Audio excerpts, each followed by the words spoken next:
جی میرا سوال یہ ہے کہ تعویذ پہننا اور ہاتھ دیکھنا صحیح ہے کیا غلط؟ آسان طریقے سے سمجھائیں۔ بہت اچھا سوال کیا ہے۔ کیا تعویذ پہننا، جیسے مزاروں پہ لوگ جاتے ہیں یا مندروں پہ جاتے ہیں، وہاں تعویذ پہنتے ہیں اور ہاتھ دکھاتے ہیں، کیا یہ صحیح ہے یا غلط؟ دیکھیے، ہر انسان کا ایک مالک ہے اور وہ مالک ہی کائنات کو چلا رہا ہے۔ سب اس کے سامنے بے بس ہیں، محتاج ہیں، چاہے کوئی امیر ہو یا غریب ہو، بادشاہ ہو یا فقیر ہو، سب کی مشکلیں وہی آسان کرتا ہے۔ کوئی کسی کے دکھ دور نہیں کر سکتا اس دنیا میں سوائے اللہ کے، کوئی کسی کی تکلیف دور نہیں کر سکتا سوائے اللہ کے۔ اللہ کون ہے؟ جو اس کائنات کو چلا رہا ہے۔ کوئی کسی کی منوکامنائیں پوری نہیں کر سکتا سوائے اللہ کے، کوئی کسی کی مراد پوری نہیں کر سکتا سوائے اللہ کے۔ یہ نظر کا دھوکہ ہے کہ فلاں چیز نے مجھے، یعنی فلاں انسان نے مجھے کھانا کھلایا، ٹھیک ہے، فلاں انسان نے بھی مجھے کھانا کھلایا، تو اللہ نے تیرے مقدر میں وہ روزی لکھی تھی تو اس انسان کے ذریعے سے پہنچائی۔ اگر اللہ زمین میں سے پیدا ہی نہ کرتا تو پھر وہ کہاں سے کھلاتا؟ تو جو دنیا میں ذریعے ہمیں دکھائی دے رہے ہیں، یہ صرف ذریعے ہیں، اصل جو کھلاتا ہے اور پلاتا ہے وہ اللہ ہے۔ دور سے ہمیں دھوکہ نظر آتا ہے کہ بھئی فلاں انسان نے ہماری تکلیف دور کر دی، بھائی وہ ایک ذریعہ ہے، تکلیف دور اللہ نے کی ہے۔ انسان کے اندر بھی طاقت اور قوت اللہ نے دی ہے، جس نے آپ پہ احسان کیا ہے، آپ کی اس نے تکلیف دور کر دی، اس کو بھی تو اللہ نے طاقت دی ہے۔ تو وہ ایک نظر کا دھوکہ ہے، ایک ذریعہ ہے، اللہ ہی تکلیف دور کرنے والا ہے۔ اب کیونکہ یہ زندگی اللہ تعالیٰ نے ہمیں امتحان لینے کے لیے، ٹیسٹ لینے کے لیے، پریکشا لینے کے لیے دی ہے، تو وہ ہمارا امتحان لے رہا ہے اور ہماری نیت پر اس کا فیصلہ ہے، کیونکہ اس نے ہمیں ہمارے من کی مرضی کا ہمیں بادشاہ بنا دیا ہے۔ جیسا ہم نیت کریں گے، جیسا ہم من بنائیں گے، اللہ ویسا ہی فیصلہ کر دے گا۔ تو جو مالک اس کائنات کو چلا رہا ہے خاموشی کے ساتھ اور دکھتا نہیں ہے، یاد رکھیں وہی سب کی پریشانی دور کرتا ہے، وہی سب کی ضرورتیں پوری کرتا ہے۔ اسی نے ہمیں جیون دیا ہے اور جیون جینے کے سارے سادھن اسی نے دیے ہیں، اور ہر انسان چاہے امیر ہو یا غریب ہو، سب اس کے سامنے بے بس ہیں، محتاج ہیں۔ اب اس نے جو ہے انسان کے من کی مرضی کا انسان کو بادشاہ بنا دیا ہے، تو وہ ٹیسٹ لے رہا ہے، امتحان لے رہا ہے۔ اب جیسی نیت انسان کرتا ہے، اللہ ویسے ہی اس کا فیصلہ کر دیتا ہے، کرتا اللہ ہی ہے۔ تو ایک اللہ کے سوا کوئی کسی کے دکھ دور نہیں کر سکتا۔ یہ بات اسلام میں پہلے کلمے میں سمجھا دی گئی، لا الہ الا اللہ، ایک اللہ کے سوا کوئی جیون جینے کے سادھن نہیں دے سکتا۔ اسی مالک نے جیون دیا ہے، اسی نے جیون جینے کے سارے سادھن دیے ہیں، وہی سب کے دکھ تکلیف پریشانی دور کرنے والا ہے۔ لا الہ الا اللہ، ایک اللہ کے سوا، اسی کے سوا کوئی پوجنے کے یوگیہ نہیں ہے۔ یہ بات محمد الرسول اللہ صلی اللہ علیہ وسلم نے بتائی پوری دنیا کے انسانوں کو۔ تو بھئی اللہ تعالیٰ نے انسان کا ٹیسٹ لیا ہے، اس کو فری ول دیا ہے اور اس کو عقل دے دی، آنکھیں دے دی، سمجھ دے دی، سب کچھ دے دیا۔ اب اس کی عقل کا امتحان ہے کہ عقل کا صحیح استعمال کرتا ہے یا نہیں کرتا۔ اب دیکھو نا، پتھروں سے مانگ رہا ہے انسان جو بے جان ہیں، جو دیکھ نہیں سکتے، چل نہیں سکتے، پھر نہیں سکتے، بول نہیں سکتے۔ انسان کی مت ماری گئی ہے، جانتا ہے کہ یہ پتھر نہ چل سکے نہ بول سکے، پھر بھی اس سے مانگ رہا ہے۔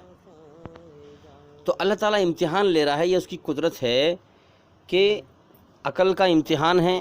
اگر انسان پتھر سے مانگے گا تب بھی اللہ دے گا، پیڑ سے مانگے گا تب بھی اللہ دے گا، تعویذ سے نیت بنائے گا کہ میں ٹھیک ہو جاؤں تو اللہ تعالیٰ اس سے ٹھیک کر دے گا۔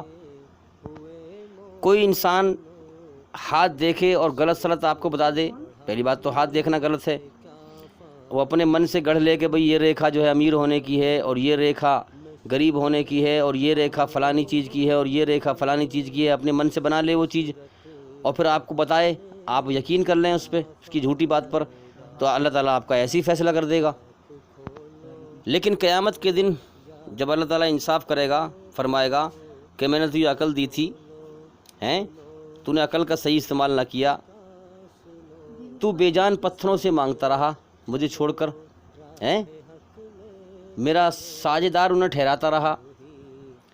تو بے جان پتھروں سے تو نے مانگا، کیا دنیا میں نے تجھے دیا نہیں تھا؟ لوگ کہیں گے ہمارے پالنہار بے شک دیا تھا۔ تو نے دنیا کے اندر پیڑوں سے مانگا تھا، اپنے جیسے انسانوں سے مانگا تھا، کیا میں نے تجھے دیا نہیں تھا؟ تو لوگ کہیں گے کہ ہمارے پالنہار بے شک دیا تھا کہ جاؤ میں آج تمہیں جہنم کی آگ میں، نرک کی آگ میں پھینک رہا ہوں، آج اپنے آپ کو انہی خداؤں سے بچوا لو جن کو تم دنیا کے اندر پوجا کرتے تھے اور جن سے مانگا کرتے تھے۔ تو میرے بھائیوں، اصل ناکامی اور کامیابی موت کے بعد ہے۔ یہ جیون کھیل تماشا ہے، مگر اس دنیا کے پیچھے لوگ دوڑ لگا رہے ہیں، اس دنیا کی زندگی کو سب کچھ سمجھ رہے ہیں، دنیا کو ہمیشہ کا گھر سمجھ کے جی رہے ہیں، اسی لیے دھوکہ کھا رہے ہیں، اور تعویذ کرانا اور یہ کرانا اور وہ کرانا۔ انسان جو ہے دنیا میں دھوکہ کھا رہا ہے۔ دنیا کی مثال ایک کمزور پل کی سی ہے۔ ایک کمزور پل ہو اور پل پہ انسان اچھے جو ہے اس پہ جو ہے جنت بنانے کی کوشش کرے، اچھے گھر بنانے کی کوشش کرے، اور وہ پل کبھی بھی ٹوٹ سکتا ہے۔ اسی پرکار سے یہ دنیا، یہ زندگی ایسی ہے کہ اس کے ختم ہونے کا اگلے پل کا بھروسہ نہیں ہے۔ انسان دنیا کی دوڑ لگا رہا ہے، دنیا کے پیچھے بھاگ رہا ہے، یہاں اچھے مکان بنانے کی دوڑ لگا رہا ہے، زمین جائیداد بٹورنے کی دوڑ لگا رہا ہے، مال دولت بٹورنے کی دوڑ لگا رہا ہے، اور جس دن کبھی بھی موت آ سکتی ہے، جس دن موت آئی یہ دنیا کمزور پل کی طرح انسان کے لیے ٹوٹ جائے گی، دنیا میں جو کچھ ہے سب ختم ہو جائے گا۔ اب لوگ قرآن کی آیتیں تویز کے روپ میں گلے میں ٹانگے پھرتے ہیں، باؤں میں باندھے پھرتے ہیں، دنیا پرستی میں لین ہیں، دنیا کو ہمیشہ کا جیون سمجھتے ہیں، دنیا کو ہمیشہ کا گھر سمجھتے ہیں، موت کے بعد کی زندگی پہ یقین نہیں کرتے، جبکہ اللہ کے نزدیک دنیا کی ویلو مچھر کے پر کے برابر بھی نہیں ہے۔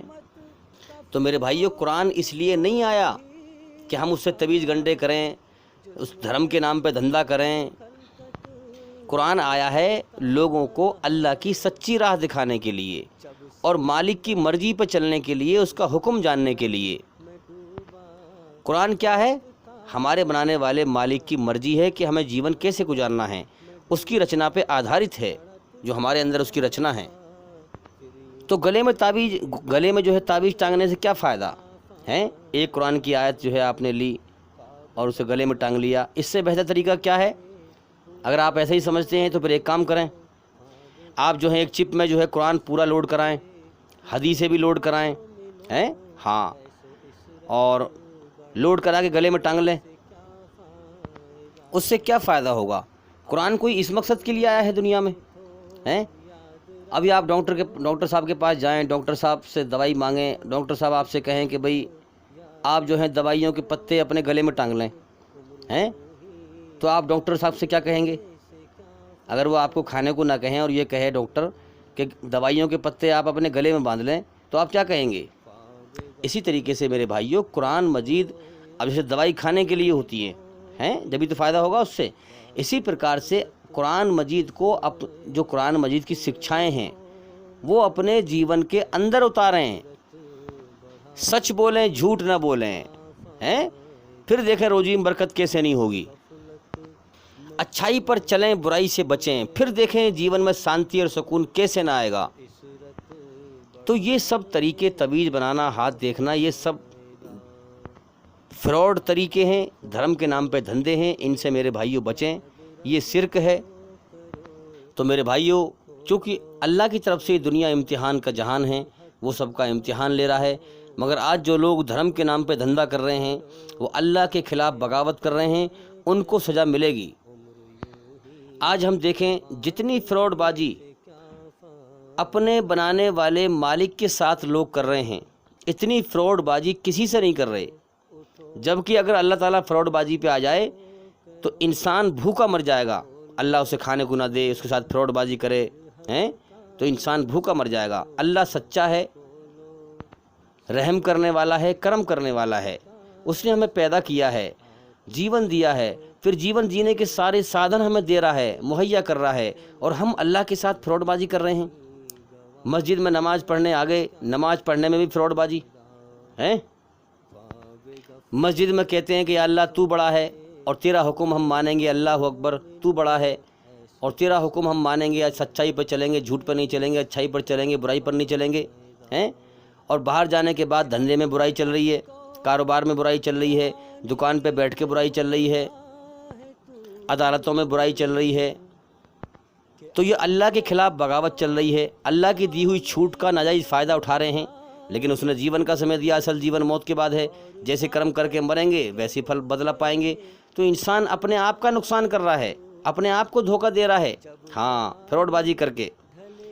کیا کر رہے ہیں لوگ کہ خدا صاحب آپ صرف مسجد تک رہیں، باقی آپ ہمارے دھندے سے مطلب نہیں، ہم دھندے میں جھوٹ بھی بولیں گے، برائی پہ بھی چلیں گے ہیں، کاروبار سے کوئی مطلب نہیں، صرف مسجد تک رہیں، مسجد میں آ کر ہم دنڈوت کر لیں گے، سر جھکا لیں گے۔ نہ اللہ کے حکم پہ چلنے کا کوئی فکر ہے اور نہ اللہ کے حکم قائم کرنے کا کوئی فکر ہے۔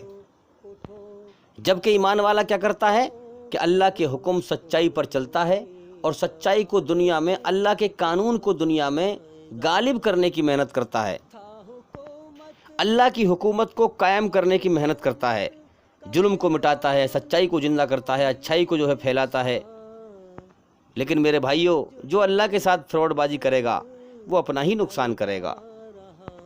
تو یاد رکھیں، اللہ کے حکم میں یہ تعویذ اور یہ ہاتھ دیکھنا، یہ سب فاسے پھینکنا، جوا کھیلنا، شراب پینا، یہ سب غلط کام ہیں، یہ شیطان کے کام ہیں، سب ان سے بچیں تاکہ ہم آخرت میں کامیابی حاصل کر سکیں، موت کے بعد کی زندگی میں کامیابی حاصل کر سکیں۔ اور بھئی برائی سے بچنے کے لیے آپ کو اللہ کا سچا گیان حاصل کرنا پڑے گا، جبھی تو آپ سمجھیں گے کہ سچ کیا ہے اور جھوٹ کیا ہے۔